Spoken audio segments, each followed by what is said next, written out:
Just before he went up to heaven, Jesus gave us a command. He gave us a mission. Jesus said, "Go. Go unto all the world, telling them of His love." This is our mission.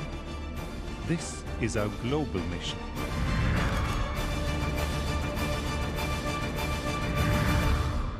Hello and welcome to Global Mission Snapshots. I'm Gary Krause. Thanks for joining us. Coming up on today's program, we visit house churches in Cuba, a church plant in China, and we talk to Pastor Milton Adams about Simple Church, a home church movement that's reaching people who would never step inside the four walls of a church. All this and much, much more on Global Mission Snapshots.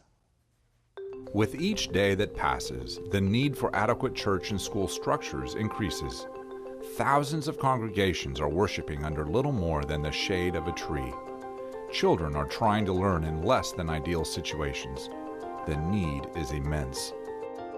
So many congregations are meeting in facilities like we're in right now, under trees, under some little lean-to, to create a kind of a community in terms of church. Is pretty difficult when you're simply having to dodge the raindrops. The worldwide need for Adventist churches seemed daunting, but the creation of the One-Day Church brought hope to congregations praying for a church home. The One-Day Church provides a steel structure and roof, something that most congregations cannot afford. The local members finished the building with readily available materials. To have a permanent place like a One-Day Church is a dream come true for most places in very rural settings, and there are thousands of these locations. The One-Day Church is a partnership between Maranatha Volunteers International and Adventist Laymen's Services and Industries, or ASI. Fabrication of the church begins in Minnesota in a factory conceived and built by church member Garwin McNeilis. Steel is fabricated and loaded into containers for shipping. The containers are transported to ships that take them all over the world. Workers inspect the containers when they arrive and take inventory. The steel is loaded onto trucks for transport to church sites. And just like the name implies, a one-day church is actually completed in one day.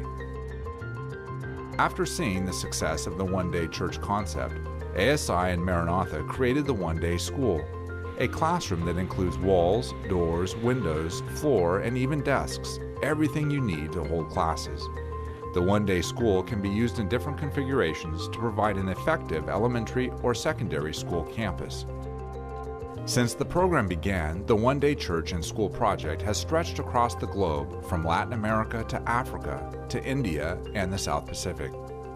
In Ecuador, 91 one-day churches are complete and 80 more are in process. The churches act as a catalyst as the members go on to complete the buildings. The congregations grow as a result, and soon new churches are needed. In Haiti, the One-Day Church has been critical in helping the Adventist Church recover from the earthquake in 2010. 143 buildings were constructed in the aftermath of the quake and used as shelters, churches, schools, and clinics. Today, more than 15,000 people worship in these buildings, and 5,000 students meet in them for school.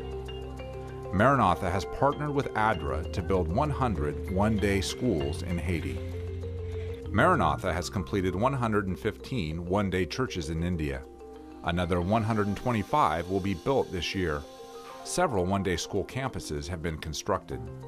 In Malawi, Maranatha found that church members had ready access to brick and could finish their churches. The critical component they lacked was the steel structural system and roof. Maranatha has completed 605 churches in Malawi, and most are being completed by the congregations. More than 670 one-day churches have been built throughout the country of Mozambique. The buildings are creating a foundation which will help the Adventist Church grow rapidly in this country. Maranatha has worked with several ASI partner organizations to build churches in Zambia, Kenya, Congo, and Chad. One-day churches have made a large impact in Zambia. In the Livingston area, more than 100 one-day churches have been built, and 2 large school campuses are operating successfully. So far, more than 2,300 one-day churches have been constructed worldwide. Innovations such as the one-day church and one-day school have expanded the ability to respond to the ever-growing need for church structures and Christian education. Because of the one-day church, more than 300,000 people are now worshiping in structures that properly represent the God we serve. Because of the one-day school, 22,000 children will have a place to learn and grow. The One Day Project is just beginning to touch the overall need. Maranatha has received requests for more than 100,000 one-day churches and 80,000 one-day schools. So far, work has begun in 22 countries, with plans beginning in many more. The one-day church is not just a steel structure. It is a soul-winning tool. The one-day school is not just about learning the ABCs. It is a place where children are introduced to Jesus. By constructing these buildings, we are planting tangible signs of hope in thousands of places all around the world. Maranatha Volunteers International is a vital partner with Global Mission around the world, focusing on mission. And I'm delighted to welcome Don Noble, who's the president of Maranatha. Don, good to see you again. It's always great to be here with you, Gary. And what an inspiring video about the one-day church. Now, this is something that started as a sort of like a vision, but seems to have just grown and grown and grown. Well, the reason it's grown is primarily because of the response of the church around the world. The requests that have come to us have been phenomenal. So it's apparent that this is meeting a need. The idea was, how in the world can we provide church homes, schools for so many people in the growing church, primarily in the developing world? How can we do that on a quick basis? In fact, you can see on the screen here the number of requests that we currently have in our office.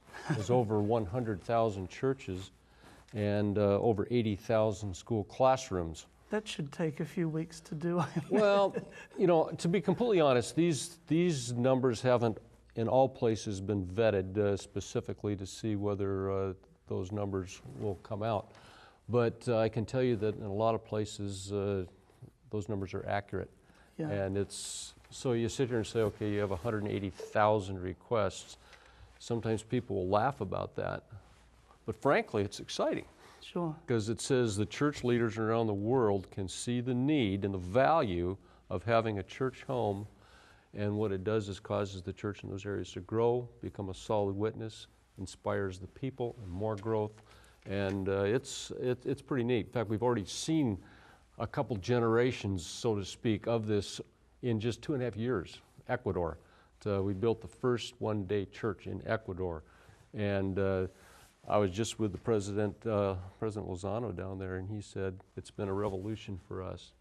He said, every week the people bring me new requests, places that they've purchased land. Get us more of these one-day churches and we'll finish them up. And he said, I can't get any more.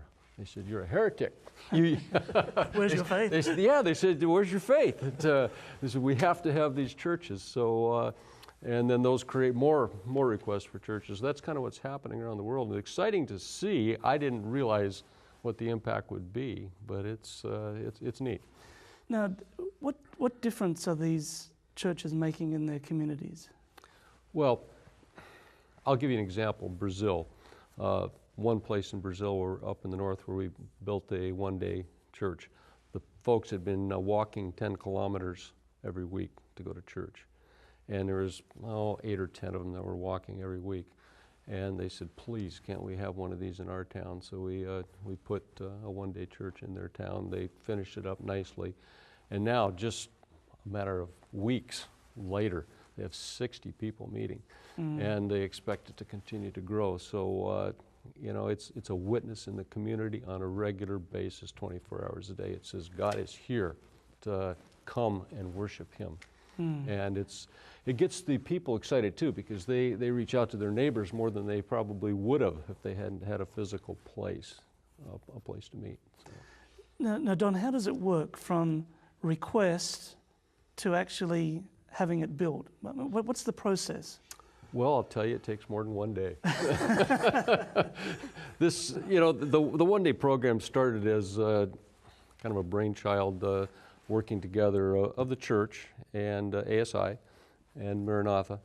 And ASI? the Adventist Layman Service and Industries, they actually do the manufacturing. So the buildings get manufactured in Minnesota and containerized and shipped to the different places in the world. And some places it's easier than others. Import issues are probably one of the biggest issues that we face. But so a request comes from different parts of the world, and depending on how far they are down the queue, we try to get them on the list to help them, and then we have to be able to provide leadership to go in and oversee the construction. So we're working in a little over 20 countries right now with the one-day program. And the local people are involved in the construction? The idea here was that the locals should do as much as they can, because you can't give 100% to each location and meet 100,000 requests. It takes too long, it's too much money. So the locals should do and finish according to their local customs and their culture. And so that's what happens. The basic one-day church structure is the structural frame and the roof. Right. And then the locals are supposed to finish it. Some places we finish it completely, some places we provide a little bit more, some places they do everything from the structure and roof, depending on the agreement that we make with the church in that particular area. The idea is the locals put their own sweat, their own life into it, and oftentimes this creates a synergy and a union and a bond among the members that they didn't have before. Yeah. And so it's actually working out better than I thought it would. Yeah, and it gives them a sense of ownership. Absolutely, absolutely. Now, for people who want to learn more about the one-day church program, they can just go to your website at maranatha.org? Absolutely, maranatha.org. Okay. And people can go and put them up too. Getting volunteers involved in the program is an important aspect of it. Yeah, that could be fun. Well, it is. It's different. Yeah. But you see the buildings go up faster than you did before, so it has that satisfaction also. Yeah. Now, Don, when I first saw Maranatha in action, it was in Cuba. Mm-hmm. You just came back there just a couple of days ago. 2 days ago, 2 days ago. Now, what's happening there now? Well, you know, the church is vibrant. When we first started there 18 years ago, there was less than 10,000 members. And today they have about 40,000 meeting on Sabbath morning. Wow. Throughout the country. And they've, of course, had a few people that have left the country, too, over those years. Yeah. But yeah. So it's actually greater growth than that. But it's a vibrant church. My understanding is it's the largest single Protestant church in the country. There's a few others, Pentecostals and whatever, but they're split into different segments. But it's a vibrant, growing group. I can tell you, I heard the amens just this last Sabbath, and the people are excited to be Seventh-day Adventist Christians. You're very modest about this, but Maranatha basically came in there, and I don't want to be trivial, but there was a revolution for the church with the work that you have done in that country. Well, one of the things it's hard to internalize if you haven't seen it, is that when you have a place to meet, people will come, especially in a country like Cuba.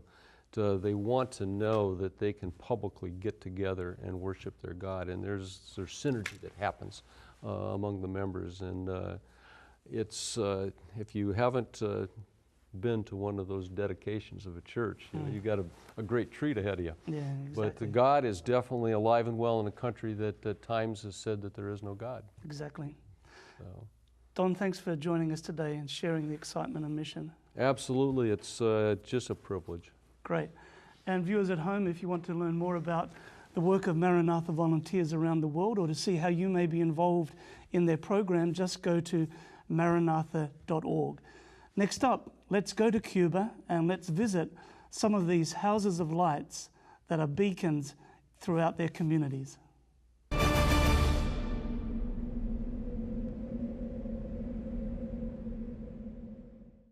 On the eastern side of Cuba, near Guantanamo Bay, is the small town of Boyariba. A crowd of more than 500 people has gathered for the dedication of a new house of light. A steady rain falls on the crowd as they wait for the service to begin. The people try to stay dry as the ribbon is cut and the doors to the new building are pushed open. The pews fill up quickly as people rush to find seats before the building overflows. The Adventist Church in Cuba isn't allowed to build new church buildings, but they are allowed to renovate old ones. It just so happens that this pastor's house has a living room that will hold more than 250 people each Sabbath. The church members sing songs of praise and gratitude as they show their thanks for their new house of worship. At the service are representatives from Maranatha Volunteers International, a lay member organization that's been responsible for rebuilding this house of light. Maranatha's worked in Cuba for more than 15 years, and they've worked on virtually every building that the Adventist Church in Cuba has built. Maranatha has truly caught the global mission of the Seventh-day Adventist Church and has helped lead the growth in this country. The evening ends with a short devotional, and then the new baptismal tank is put into service as 15 people are baptized. The rain that soaked the members as they waited for their house of light to open couldn't put out the flames of faith that burn in each of their hearts. The Christian church began as a home church movement, as you read through the book of Acts. Today, of course, we have many church buildings around the world, and God uses so many different ways to reach people. We are finding in some environments, particularly the postmodern and secular environments, that sometimes people will not walk physically into a church building for many, many reasons.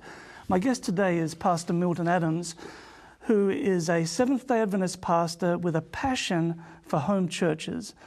Milton, what is the problem? Why aren't people coming to churches like they used to in North America, for example?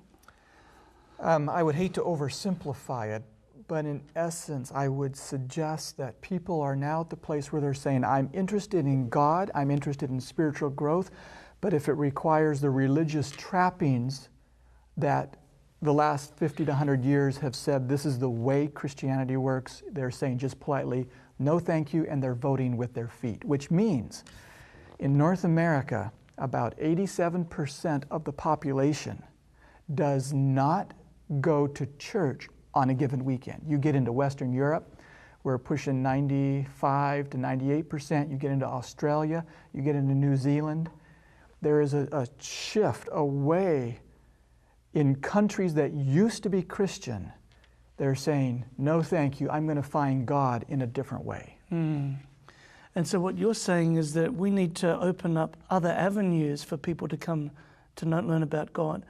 Now, Simple Church is what you call this network of home churches. Describe for me what Simple Church is. Simple Church is a global network of lay people who are saying, I'm willing to leave my comfort zone to become a missionary in my own hometown. For the city environments, those are often in apartment complexes. We live in a culture now where there are gated communities at every corner. And how do we reach into those communities? When you open up homes in humble, low-profile venues that just say, come on over, let's study together, let's fellowship together. These are what Simple Churches are doing, is they're kind of getting behind the gated communities in ways that are sustainable, because you don't have to hire professionals, you don't have to build buildings. Real estate in our city environments is skyrocketing. And it makes it possible and sustainable long-term to be missionaries in our own home neighborhoods. Yeah, when we look at the biggest mission challenge facing us today are the cities. Yes. And if we expect that we will have a church building for every church plant, it's just not going to happen. It's a model that's not sustainable. Yeah. And so Simple Church is not trying to replace that. No. Simple Church comes along as an additional hose to help fill up the swimming pool. Our goals of the everlasting gospel are the same. It's a saying, missionaries adjust their methods to reach the people. That's what we're doing. And these are Seventh-day Adventist congregations paying tithes, paying offerings, just worshipping in a different place and in a different way. Describe for me what a typical Sabbath is like in your home. A typical Sabbath in our home is typically a 5-hour experience, which for most people is like, whoa, 5 hours. Yeah. But it's more than just doing church. It's a relational, informal environment that often starts with a breakfast. You put a cup of orange juice, you put a cup of water in a 300-pound football player, and they're at ease. So we start with a breakfast together. It is a wholesome, healthy option as opposed to the donuts and coffee standard of America. After that, and I would say these are all ish. Breakfast runs about an hour-ish. Then there's a time of fellowship which involves some singing. Now that was a learning curve because it didn't matter for whether we were singing Rock of Ages or Come Now is the Time to Worship. Guess who didn't know any of these songs? The secular people. So we had to revamp that and realize we're going to start with simple, Jesus loves me. So we started teaching. I hate to use this term because we automatically think of a certain picture in our mind, but the closest we have, we call it God moments, but it's kind of testimonial. Right. But it goes way beyond testimonial. It's truly life sharing.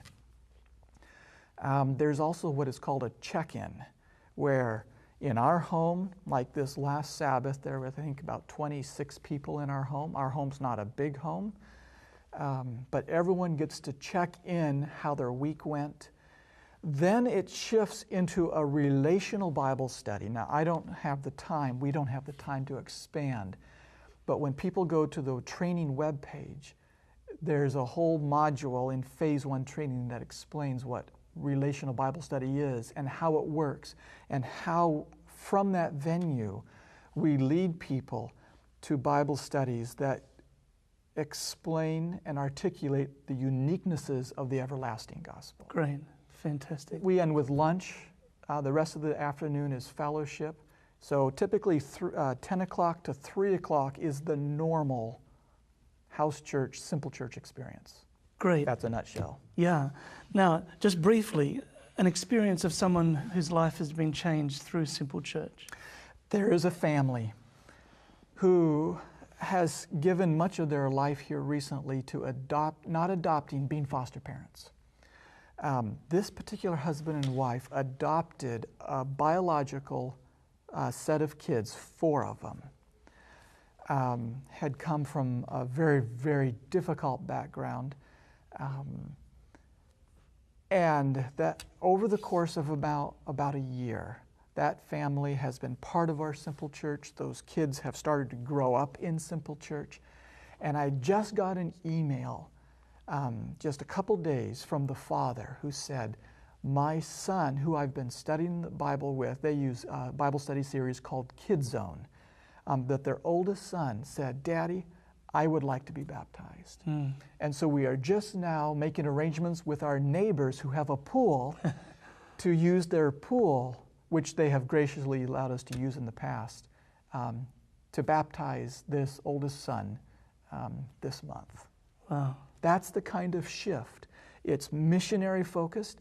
It's taking in families who typically all go their separate ways. You go to church and everyone kind of goes different directions, but it's saying this is the responsibility of the priest of the home to raise up their family in the ways of God. And so Simple Church takes that kind of environment and does our best. We have a lot to learn yet on how to empower the priesthood of all believers. That's Fantastic. us. Exactly. That's what the Gospel Commission is. The Gospel Commission was given to the lay people. Exactly. To empower them to disciple their families and disciple people God brings to them. Milton, thanks so much for sharing with us today. Oh, it's a pleasure. And if you are intrigued with this concept of simple church, home churches, just go to adventistmission.org. There you'll see a Simple Church logo. You can click and find out more information about how you too may be involved in this sort of ministry that is proving effective in reaching people who may never walk through the 4 walls of a church. I